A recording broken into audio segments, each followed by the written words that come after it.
Là je pars en Suède avec un Flixbus. Allez c'est parti.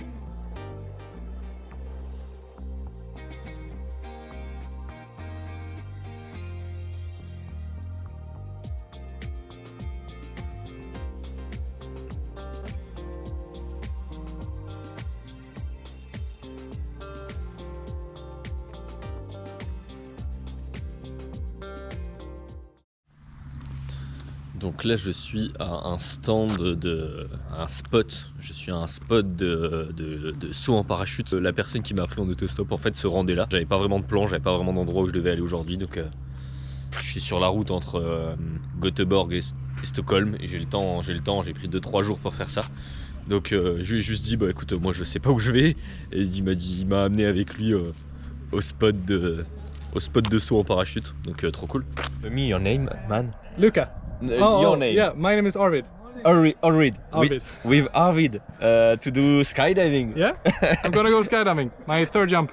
Fourth. Good luck, man. Thanks.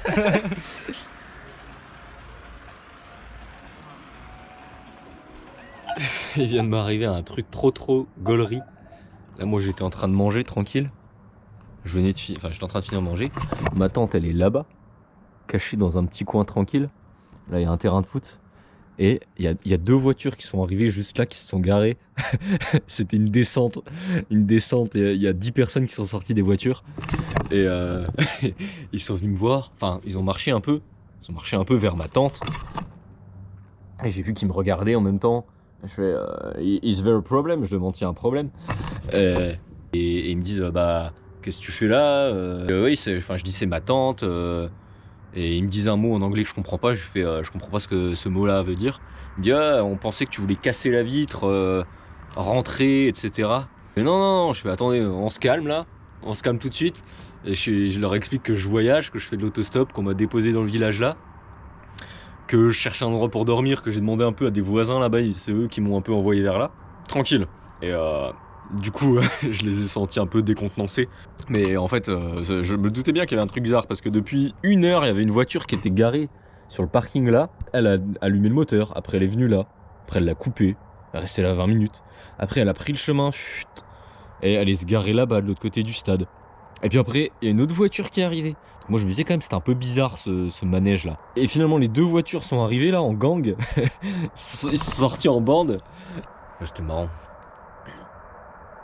Mais ils sont un peu spé les Suédois, j'ai l'impression.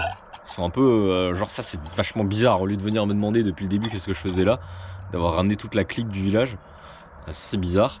Et puis globalement même les gens qui m'ont pris en stop, ils m'ont dit ouais les Suédois on est un peu bizarre, on est un peu timide, on a un peu peur des étrangers. Ouais ils m'ont dit ça, ils m'ont dit on a un peu peur des étrangers, on n'a pas l'habitude et tout. C'était quand même bien marrant. Même à la fin j'ai proposé de montrer mes papiers. Je fais hey, les gars français c'est bon. Laissez-moi. Bon bref, c'était la belle histoire du soir. Et d'ailleurs, je précise que la Suède est un pays extrêmement incroyable parce qu'ils ont dans leur loi une loi qui dit que tu as le droit d'utiliser la nature, que tout le monde a le droit d'utiliser la nature et de passer une nuit dans la nature en camping, etc. Donc c'est un truc un peu trop cool de la Suède, c'est que c'est vraiment écrit dans leur loi.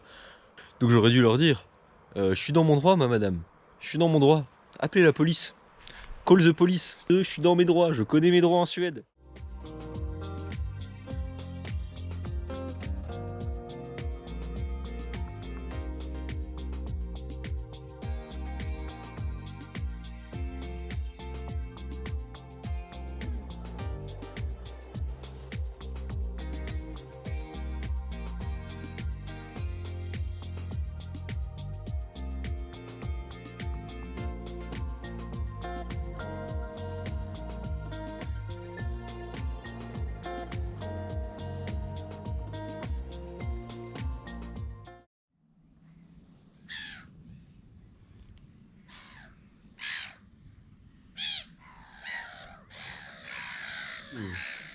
Bon, hier il s'est encore passé un truc marrant.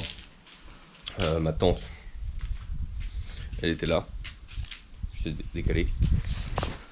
Moi j'étais sur le banc là, tranquille, en train de lire.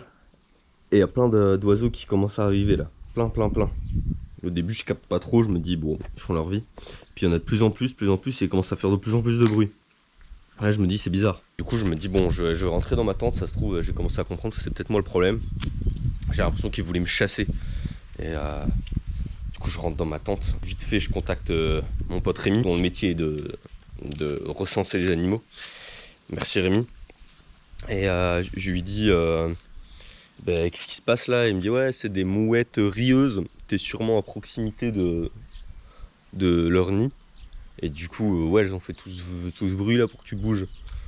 Et du coup effectivement depuis que je m'étais mis dans ma tente 10 minutes après il n'y avait plus de bruit, elles sont parties. C'est marrant, j'ai beau être un être humain le plus gros des prédateurs, elles ont voulu me faire bouger, elles m'ont fait bouger quoi. J'ai bien senti que c'était pas des cris parade nuptiale quoi, c'était vas-y bouge.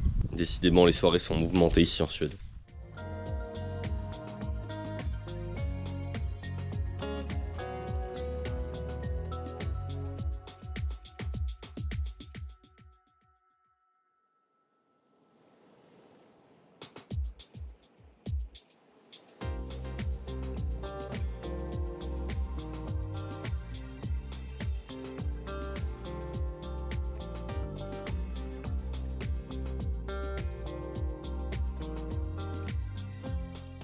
En fait, c'est pas une blague.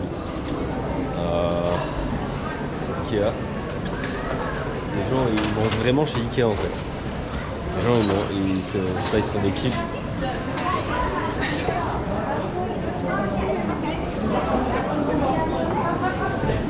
Je sais pas, je connais pas trop Ikea en France, mais je comprends pas trop le principe.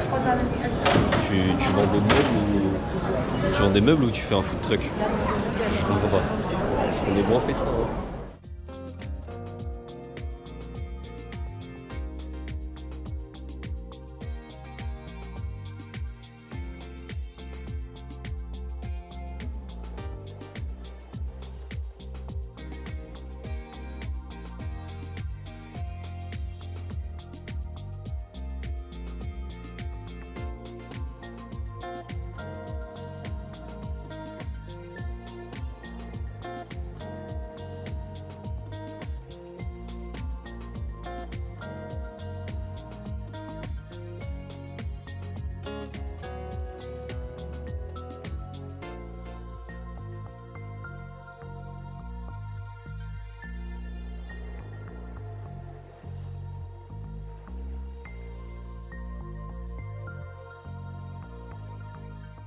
Recording.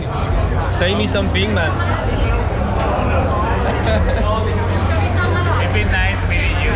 Interesting talks, and let's see in October if you still manage to get back to play. Yeah, exactly. Sports and work. Oh, you have a good memory.